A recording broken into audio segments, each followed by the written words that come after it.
Masukin dapur biar ngebul, moga-moga nasib muncul kagak hancur. Ondel-ondel Cibarayaan jadi simbol, jadi kebanggaan orang-orang cengcingkrak kegirangan.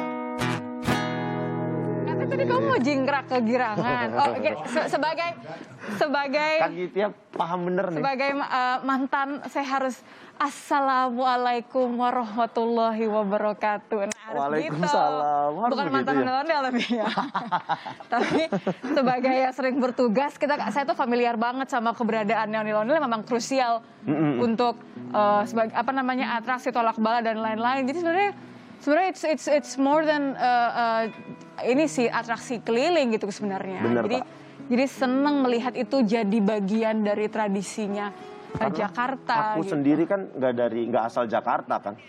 Orang mana sih kamu? Dari Medan kan. Oh iya benar. Aku dari Medan. Dari Medan kau ya? Bener, dari Lupa Medan aku. Makanya begitu datang ke Jakarta ngelihat ondel-ondel tuh kayak, wah ini ada nih kesenian yang kayak begini kan nggak pernah dilihat. Takjub jadinya. Iya, Ya. Jadi sebenarnya ini sebenarnya sesuatu yang khas. Ini dia mau perlihatkan ada satu artikel. Ini gambar boneka ondel-ondel di Jakarta Pusat. Jadi Satpol PP mengingatkan masyarakat untuk tidak menggunakan ondel-ondel sebagai sarana untuk mengamen, mengemis atau meminta uang. Ini kaitannya dengan larangan ondel-ondel keliling untuk berada di jalanan. Gitu ya. Jadi dilarang untuk mengamen. Setuju nggak Om Jo kalau dilarang untuk ngamen? Setuju atau tidak setuju? Mesti ada solusi ya, mesti ada solusinya. Nggak bisa setuju atau tidak setuju? Saya kan pemulia kemanusiaan, jadi saya tidak setuju. Tidak setuju karena nggak ada solusinya. Oke, saya harus tanya sama ya ini nih yang paham banget Yang paham, benar. sejarahnya budaya dan tradisi Betawi. Ada Bang Jaja Rizal. Saya juga mau mengundang ada Pak Arifin nih. Pak Arifin, saya dengar katanya Satpol PP salah satu alasannya mengeluarkan larangan karena ada suara-suara bernada protes gitu, nggak mau kalau ondel-ondel itu ada di jalanan. Saya jelaskan yang pertama bahwa memang beberapa keluhan masyarakat yang kita merespon, ya, pengaduan-pengaduan masyarakat terkait dengan keberadaan ondel-ondel yang digunakan untuk mengamen. Ya, jadi harus kita bedakan dalam artian bukan ondel-ondelnya, tetapi penggunaan ikon ondel-ondel yang digunakan untuk mengamen. Nah, kita tahu bahwa ondel-ondel ini adalah salah satu ikon budaya Betawi yang ditetapkan di dalam Peraturan Gubernur Nomor 11 Tahun 2017. Ya, ada 8 ikon budaya Betawi yang telah ditetapkan, salah satunya ondel-ondel. Kemudian juga pemerintah Provinsi DKI Jakarta juga terikat dengan Peraturan Daerah Nomor 4 Tahun 2015 tentang pengembangan dan pelestarian budaya Betawi. Nah, terkait kembali lagi tentang ondel-ondel, karena ini ondel-ondel adalah warisan luhur masyarakat budaya Betawi kita. Nah, dengan saat ini kondisinya ada pergeseran, di mana ondel-ondel ketika dulu itu digunakan untuk kegiatan-kegiatan yang berkaitan dengan adat budaya. Kalau sekarang? Sebagainya. Nah, sekarang kita lihat di sudut-sudut kota, di pemukiman dan lain sebagainya, ondel-ondel terjadi pergeseran digunakan untuk mengamen. Kemudian juga kelengkapan daripada ondel-ondel itu tidak terpenuhi dalam ketentuan adat budayanya masyarakat Betawi. Oke. Saya potong di situ terlebih dahulu Pak Arifin supaya tidak terlalu jauh nanti karena saya mau konfirmasi langsung ke Bang Rizal. Bang Rizal kan yang paham betul soal sejarahnya. Tadi Pak Arifin mengucapkan kalau keberatan utamanya adalah warisan budaya dipakai untuk mengamen gitu. Koreksi saya kalau saya salah. Bukankah memang awalnya seni tradisional, seni jalanan salah satunya adalah ondel-ondel memang dipakai untuk mengamen, atraksi yang kemudian dipakai kemudian ada yang memberikan uang gitu karena melihat atraksinya sangat menarik. Apakah seperti itu, Bang Ya Rizal? memang ondel-ondel itu sejak dia lahir tradisinya itu ada buku yang klasik yang sekali dirujuk, Javaanse Vertoniging judulnya, terbit tahun 1928. Itu ada bagian khusus membahas tentang Straat Vertoniging atau pementasan jalanan. Itu mayoritas seni Betawi itu dikategorikan sebagai pementasan jalanan. Dan mereka mengamen bukan hanya ondel-ondel Pak, tapi juga topeng Betawi itu mengamen, tanjidor itu mengamen. Jadi mengamen ini kata kunci dalam memahami kesenian Betawi. Kalau nggak memahami, asal ngomong, asal goblek ya cilaka. Nah, Jadi nggak ini bisa yang bilang menurut saya kalau problem. ondel-ondel ini nggak bisa dilepaskan dari kata ngamen gitu ya, Bang Rizal? Ya memang sejak dia brojol itu dia ngamen. Pemainnya itu dari pinggiran, itu pada masa Panceklik, Ibu Ninu Kleden misalnya menceritakan. Ibu Ninu Kleden ini antropolog terkemuka yang tesisnya khusus tentang topeng ya. Dan buat saya menarik bahwa kalau kita kaitkan dengan baca bukunya T.H. Piso itu yang saya sebut tadi ya, Tonihan itu menjelaskan bahwa memang tradisinya itu mengamen dan dimainkan oleh orang-orang kecil dari pinggiran pada musik paceklik.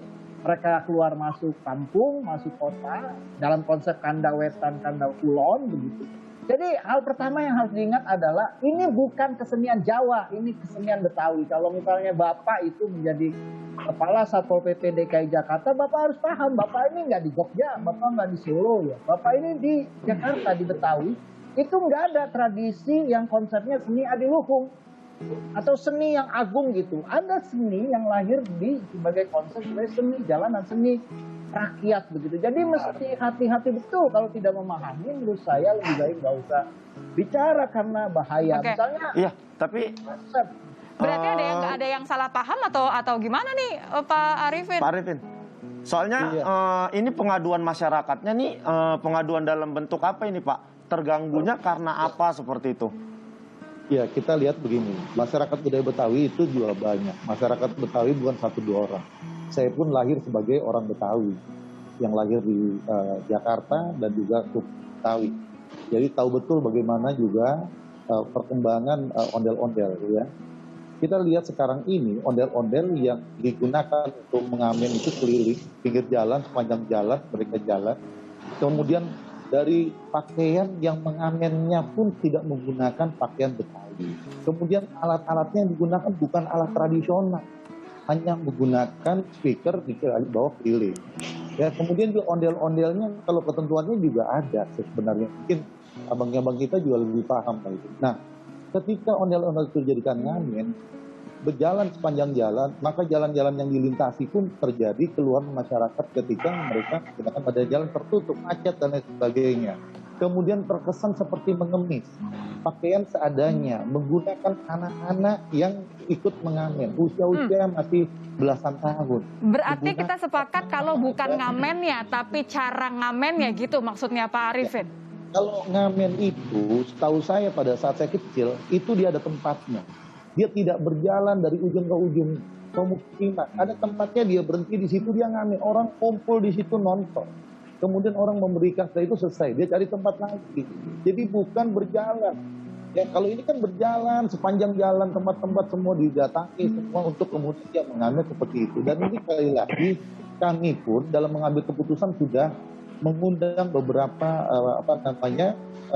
masyarakat adat Betawi, termasuk juga dari Bamus Betawi. Dan ada datanya nggak sih Pak Arifin? Berapa orang yang lapor dalam kurun waktu berapa banyak? Kemudian apakah mereka memang paham betul? Cukup masif lah kalau saya ingin sampaikan. Seberapa masif Pak? Kalau masif tuh kan biasanya ada angka ya? Kita bisa lihat respon yang kita lakukan penindakan untuk mengedukasi ini. Responnya jauh lebih mendukung dibandingkan menolak.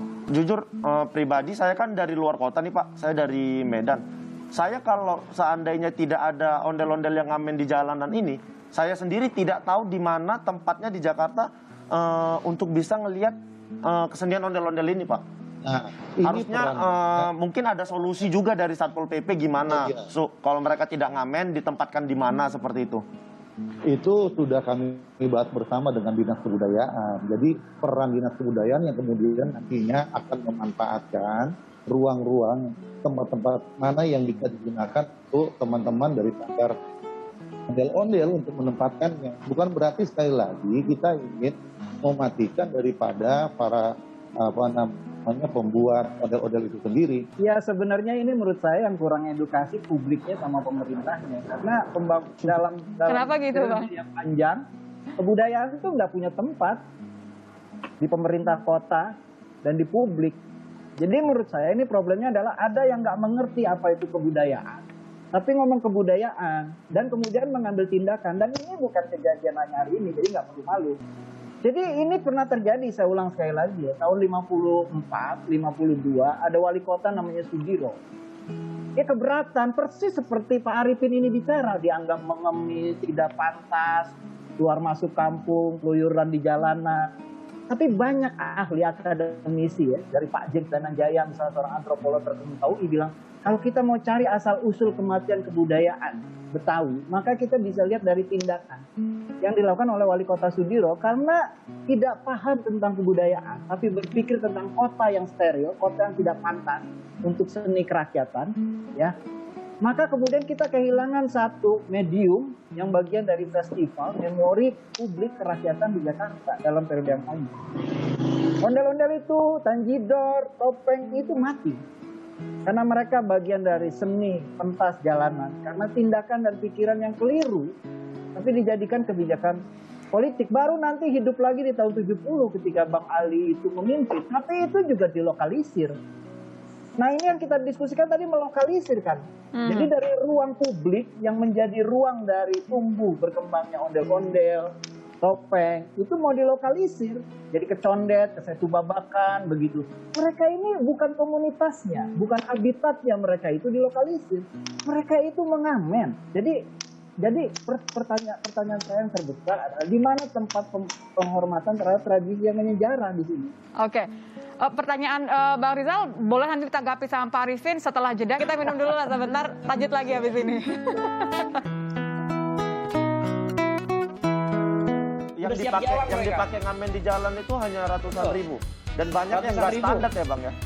Bukan nggak standar lagi, udah aduh innalillahi.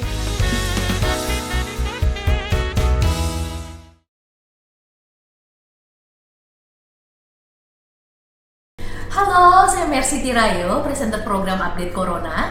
Perbarui terus informasi Anda dengan berita-berita independen dan terpercaya di YouTube channel Kompas TV. Jangan lupa untuk subscribe, like, dan komen, serta aktifkan tanda lonceng untuk mendapatkan notifikasi berita-berita terkini.